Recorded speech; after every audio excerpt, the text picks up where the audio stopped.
എന്റെ പൊന്നുമോളെ, നീ എന്നതൊക്കെ അവനെ കുറിച്ച് പറഞ്ഞത്? ആനയാണ്, കുതിരയാണ്, കോപ്പാണ്. ഇക്കണ്ട അടി മുഴുവൻ അടിച്ചിട്ടും അവൻ നിന്ന് കൊണ്ടതല്ലാതെ തിരിച്ചൊന്ന് കൈ ഓങ്ങിയത് പോലുമില്ല. അതെ അതെ അതെ, ഇവനാണോ കോളേജിലെ വലിയ ഹീറോ? ഇതൊരുമാതിരി കറുത്തു പടച്ച് കാട്ടുമാക്കാനെ പോലൊരു ജീവി.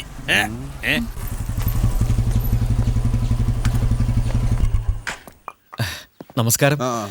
എന്നെ മനസ്സിലായില്ല അല്ലേ? ഇല്ല. മനസ്സിലായിക്കോളും. ഞാൻ അത്യാവശ്യമായിട്ട് ഇങ്ങോട്ട് വന്നത് നിങ്ങളുടെ അടുത്തൊരു താങ്ക്സ് പറയാൻ വേണ്ടിയിട്ടാ. നിങ്ങൾ കാരണം വലിയൊരു ശല്യം ഇന്നെന്റെ തലേന്ന് ഒഴിവായി. അതെങ്ങനെ ഒഴിവാക്കണമെന്ന് ആലോചിച്ച് നടക്കുകയായിരുന്നു ഞാൻ.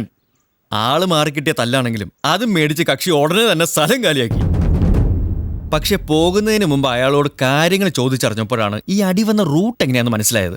അതോടെ അയാളോടുള്ള ദേഷ്യവും മാറി. അറിഞ്ഞോ അറിയാതെയോ അയാൾ ചെയ്ത കാര്യം അറിഞ്ഞുകൊണ്ട് തന്നെ ഞങ്ങൾ ചെയ്യേണ്ടതായിരുന്നു. ഇവളുടെ കല്യാണാലോചന മുടക്കലേ. അങ്ങനെ കാര്യങ്ങൾ മൊത്തം നമുക്ക് അനുകൂലമാണെങ്കിലും ചെറിയൊരു പ്രശ്നമുണ്ട്. എന്ന് വെച്ചാൽ അതൊരു വലിയ പ്രശ്നമൊന്നുമല്ല കേട്ടോ. നിങ്ങളുടെ കൊച്ചിന്റെ കാര്യത്തിൽ ഇടപെട്ടതും അടിയും ഇടിയും അതൊന്നുമല്ല പ്രശ്നം. പക്ഷെ ആ കൂട്ടത്തിനിടയിൽ എന്റെ മുറി കയറി വില പിടിപ്പുള്ള പല സാധനങ്ങളും തല്ലിപ്പൊളിച്ചു. അതിനെന്തായാലും നിങ്ങൾ സമാധാനം പറയണം. ഇല്ലെങ്കിലോ? ഇവിടെ ഉണ്ടല്ലോ അതിനേക്കാൾ വിലപിടിപ്പുള്ള പല സാധനങ്ങളും. എനിക്കും കാണിക്കാൻ പറ്റും ഒരാര ഗുണ്ടായിസം. നിക്കവിടെ.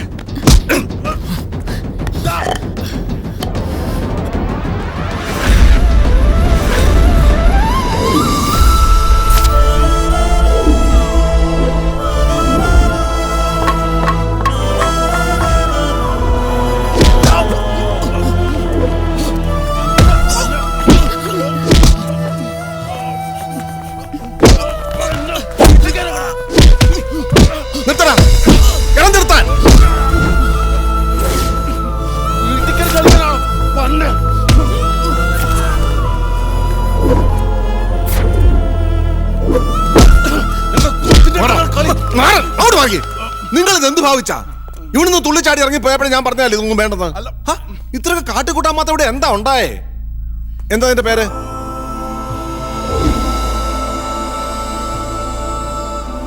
ഇവനല്ല നീ പറഞ്ഞ കോളേജിലെ പുതിയ കക്ഷി? ആ, കഴിഞ്ഞ എന്തായാലും കഴിഞ്ഞു. ഇനിയിപ്പോ ഇതിന്റെ പേരിലൊരു പ്രശ്നം അങ്ങോട്ടും ഇങ്ങോട്ടും വേണ്ട. പിന്നെ നിന്റെ മുറിയിൽ എന്തൊക്കെ സാധനങ്ങൾ പോയിട്ടുണ്ടോ അതിന് വേണ്ടെന്ന് വെച്ചാൽ പരിഹാരം ഞാൻ ചെയ്തോളാം. പോരെ? ആ ശരിയല്ലേ, പോയി കുടിക്കാൻ എന്തെങ്കിലും എടുത്തോണ്ട്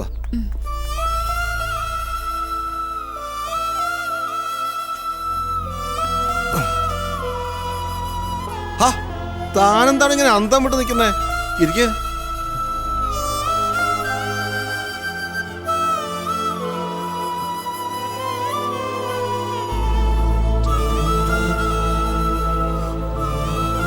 സോറി സോറി.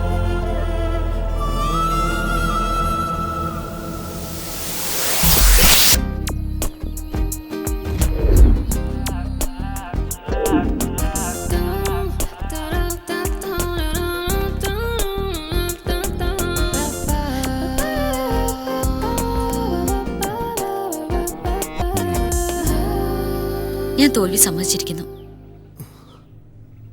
റോയ്ക്ക് എന്നോടുള്ള ഇഷ്ടം അതിപ്പോ എനിക്കും ഇഷ്ടാ. ഇല്ല, ഇത് വെറുതെ. നീ ഇവള് പറയുന്നത് വിശ്വസിക്കരുത്. ഇത് ഇവളുടെ പ്ലേയാ. നിനക്കൊരിക്കലും റോയി ഇഷ്ടപ്പെടാൻ പറ്റില്ല.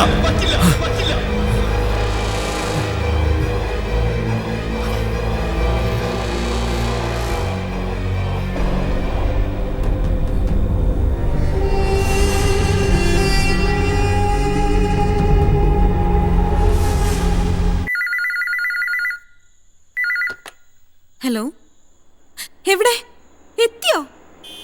വീട്ടിലോ? അച്ഛാതെ കണ്ടിട്ടെത്തി.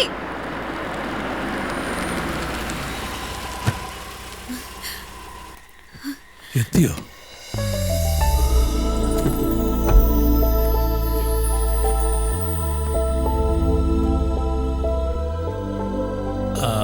കണ്ണനാ അമ്മാവ.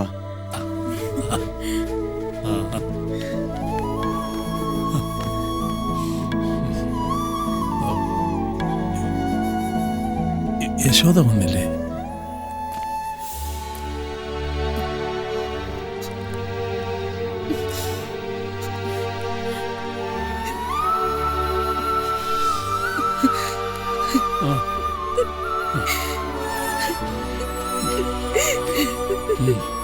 നന്നായി.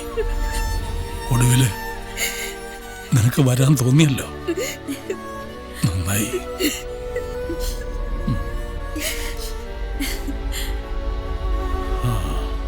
നിങ്ങൾ വന്നിട്ട് ഒരു തീരുമാനമെടുക്കാമെന്ന് വിചാരിച്ചിരിക്കുകയായിരുന്നു. ഇവക്ക് ഇവിടെ അടുത്ത് കോളേജ് ക്യാൻറ്റീനിൽ ജോലിയുള്ള ഒരു പയ്യനെ ഇഷ്ടമാണെന്ന് പറയുന്നു. കേട്ടപ്പോ എതിർക്കാൻ തോന്നിയില്ല. ഒന്നെതിർത്തതിൻ്റെ അനുഭവം മുന്നിലുള്ളത് കൊണ്ടാണെന്ന് കൂട്ടിക്കോ.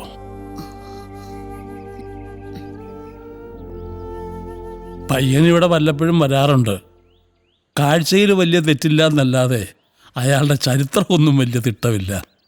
ഈ വക കാര്യങ്ങളൊക്കെ ഞാനോ ഇവളോ അയാളോട് സൂചിപ്പിച്ചിട്ടുമില്ല.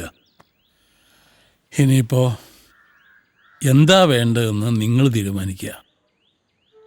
അതിലിത്ര ആലോചിക്കാതിരിക്കുന്ന അമ്മാവ. ഗൗരിയുടെ ഇഷ്ടം അതാണെങ്കിൽ അതങ്ങ് നടത്തി കൊടുക്കുക, അല്ലേ അമ്മേ? അതതെ. പക്ഷേ പയ്യന്റെ ബാക്ക്ഗ്രൗണ്ട് ഒക്കെ ഒന്ന് അറിയണ്ടേ? വെറുതെ അങ്ങനെ കയറി ഉറപ്പിക്കാൻ പറ്റുമോ? വേണം, അത് വേണം. സ്വന്തം കുഞ്ഞുങ്ങളുടെ കാര്യം വന്നപ്പോ അതൊക്കെ ആലോചിക്കാൻ തുടങ്ങി, ഇല്ലേ യശോദേ? ഞാൻ വെറുതെ ഒരു തമാശ പറഞ്ഞതല്ലേ. നീ അതിൻ്റെ പേരിൽ മോഹം വീർപ്പിക്കണ്ട. എന്തായാലും ഇവള് അവനുമായിട്ട് നല്ല സൗഹൃദത്തിലാ. നീ പറഞ്ഞതാ എൻ്റെ ശരി. ആദ്യം ഇവള് തന്നെ കാര്യങ്ങൾ ചോദിച്ച് മനസ്സിലാക്കട്ടെ, എന്നിട്ട് നമുക്കൊരു തീരുമാനത്തിലെത്താം. നീ എന്തെങ്കിലും ചത്തുകുത്തി മാറിക്കുന്നത്? വാ, വന്ന് ഇതിലൊക്കെ ഒന്ന് സഹായിച്ചേ. എന്തായാലും മറ്റന്നാൾ നാറുമ്പോ അറ്റ്മോസ്ഫിയർ കളർഫുൾ ആയിരിക്കട്ടെ, അല്ലടാ? അതെ അതെ.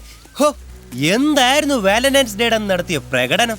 ഇളക്കം കൂടി തന്നെ വളയ്ക്കാൻ എളുപ്പമാത്രേ. എന്നിട്ട് വളയ്ക്കലോട്ട് നടന്നതുമില്ല, ഇളക്കോട്ട് കൂടുകയും ചെയ്തു. ദേ, മറ്റന്നാ ഡെവളൊരു ഒടുക്കത്തെ ഇളക്കളവും ഒപ്പം ആ മാർട്ടിൻ ഗ്രൂപ്പും ചേരുകയും ചെയ്യും. ടാടാ, മതിയാടാ, നിർത്ത്. ഒരാൾ ഒരുപാട് അങ്ങ് വാരല്ലേ. നാറുവാണെങ്കിൽ അതിന് ഒറ്റക്കായിരിക്കില്ല, എല്ലാം കൂട്ടത്തോടെ നാറും. ആ കൂട്ടത്തിൽ ഈ വെങ്കിട് കാണൂല, കേട്ടടാ?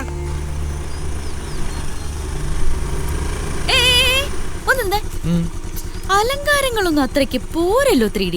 എന്തായാലും കൂട്ടുകാരന്റെ നെഞ്ചത്ത് വെക്കാൻ ഒരു റീത്തും കൂടെ കരുതിക്കോ. അയ്യോ, ഈ റീത്തൊക്കെ വെക്കാന്ന് വെച്ചാ ഭയങ്കര ബുദ്ധിമുട്ടുള്ള കാര്യാ. വേറെ വല്ലതും വെക്കണമെന്നുണ്ടെങ്കിൽ പറ, വെച്ചു തരാം. അറിയിച്ചേക്കാം കേട്ടാ. മോൻ ചെല്ല്.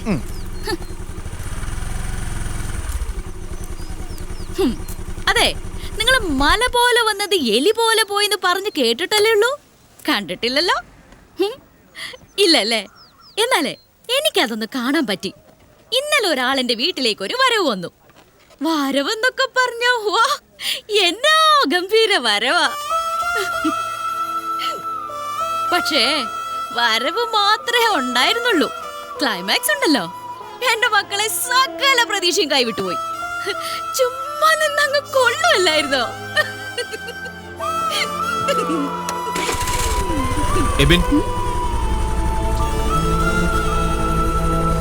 എനിക്ക് എബിനോടൊരു മോനെ വിനയ, മോനെ അന്വേഷിച്ചൊരു പെങ്കൊച്ച് ക്യാൻറ്റീനിൽ വന്ന് നിൽക്കുന്നു. ഇത് കഴിയുമ്പോ അങ്ങോട്ടൊന്ന് പറഞ്ഞേ.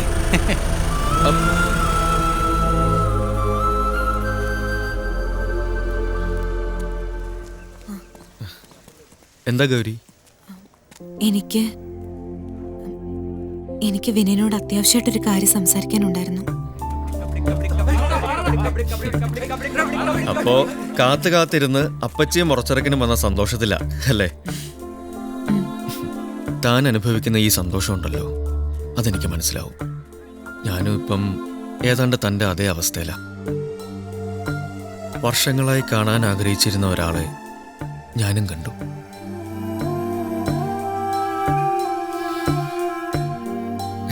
താനെന്താടോ ഇങ്ങനെ നോക്കുന്നത്? സത്യമാ ഞാൻ പറഞ്ഞത്. തൻ്റെ ബൂത്തിൽ വന്ന് ഇടയ്ക്കിടയ്ക്ക് ഡയറക്ടറെ അടുത്ത് ഫോൺ ചെയ്യാൻ കയറുമ്പോൾ താൻ ചോദിക്കാറില്ലേ എന്താ ഇങ്ങനെയെന്ന്? അപ്പോഴേക്ക് ഞാൻ അന്വേഷിക്കുകയായിരുന്നു, കണ്ടെത്താൻ ശ്രമിക്കുകയായിരുന്നു എൻ്റെ ശ്രീകുട്ടിയെ.